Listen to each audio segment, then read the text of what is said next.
अस्सलामुअलैकुम, कैसे हैं आप लोग। उम्मीद करती हूँ खैरियत से होंगे। अल्लाह पाक आपको बेहतरीन हालों में रखे। आज की इस वीडियो में मैं आपको बताऊंगी कि आप दही का यूज़ कैसे करेंगे, क्या ये आपकी स्किन के लिए बेस्ट है या नहीं है। तो इसके लिए आपने हमारी वीडियो को लास्ट तक ज़रूर देखना है। वीडियो स्टार्ट करने से पहले अगर आपने हमारे चैनल को सब्सक्राइब नहीं किया तो ज़रूर सब्सक्राइब कर लें, वीडियो को लाइक कर लें और साथ लगे बेल आइकन को भी प्रेस कर लें ताकि आपको हमारी हर न्यू आने वाली वीडियो का नोटिफिकेशन साथ साथ मिलता रहे। तो बात करते हैं हम इंग्रेडिएंट्स की। इसमें सबसे पहले हमें चाहिए योगर्ट। दही आपने खालिस लेना है, ठीक है, फ्रेश हो, ताज़ा हो। आपने 2 दिन पुराना यूज़ नहीं करना, ठीक है। अगर आप डेली फ्रेश यूज़ करेंगे तो उतनी ही ज़्यादा आपकी स्किन में फ्रेशनेस भी आएगी, ठीक है। सेकंड इंग्रेडिएंट है हमारा बेसन, ठीक है। ये भी हमारी स्किन के लिए बहुत अच्छा है। ये हमारी स्किन की सारी मैल कुचैल उतार के हमारा रंग दूध जैसा गोरा कर देता है, ठीक है।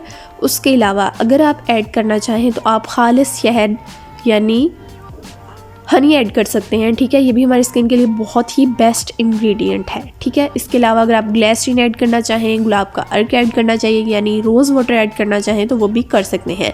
उसके बाद हमें चाहिए एक बाउल और एक स्पून जिसमें हम अपनी रेमेडी को रेडी करते हैं, ठीक है। आपने करना ये है कि 2 चम्मच दही ले लें, ठीक है।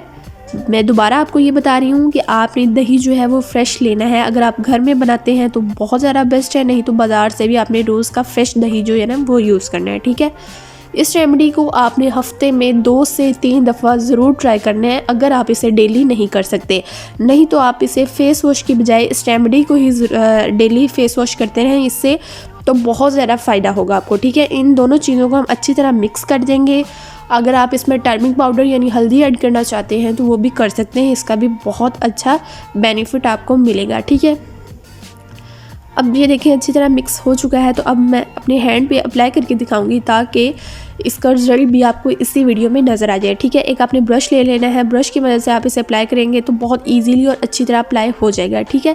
इस तरह आप इसे अपने हैंड पे, फेस पे, जहाँ पे भी लगाना चाहते हैं, फीट पे मतलब इसे लगा लें, ठीक है। ब्रश की मदद से आप बहुत अच्छी तरह लगा सकते हैं। आपने अपनी फिंगर्स पे भी बहुत अच्छी तरह अप्लाई कर लेना है, ठीक है। ये करने के बाद आपने इसे 15 मिनट के लिए छोड़ देना है। जब ये ड्राई हो जाएगा तो आपने इसे वॉश कर लेना है, ठीक है। देखिए अच्छी तरह अप्लाई हो चुका है, तो अब मैं इसे 15 मिनट के लिए छोड़ दूंगी, ठीक है। उसके बाद मैं आपको वॉश करके दिखाऊंगी कि पहले की निस्बत मेरी हैंड में कितना ज़्यादा ग्लो, फेयरनेस आई है या नहीं आई, ठीक है। तो ये रेमेडी आपने वीक में 2 से 3 दफ़ा ज़रूर ट्राई करनी है, इसका आपको बहुत ज़्यादा बेनिफिट मिलेगा। दही तो हमारी स्किन के लिए बहुत अच्छी है, आप इसे बेसन के बगैर भी यूज़ करना चाहें तो कर सकते हैं, ठीक है। ये देखिए मैंने अभी हैंड वॉश किया और ड्राई किया उसे, तो मेरे हैंड पहले की निस्बत बहुत ज़्यादा वाइट और ब्राइट हो चुका है, ठीक है। मेरी स्किन बहुत ही ज़्यादा सॉफ्ट हो चुकी है। तो मुझे उम्मीद है कि ये वीडियो आपको भी ज़रूर पसंद आएगी। अगर वीडियो अच्छी लगे तो हमारे चैनल को ज़रूर सब्सक्राइब कर लें, वीडियो को लाइक कर लें और साथ लगे बेल आइकन को भी ज़रूर प्रेस कर लें ताकि आपको हमारी हर न्यू आने वाली वीडियो का नोटिफिकेशन सबसे पहले मिलता रहे। मिलते हैं एक नेक्स्ट वीडियो में। खुदा हाफिज़।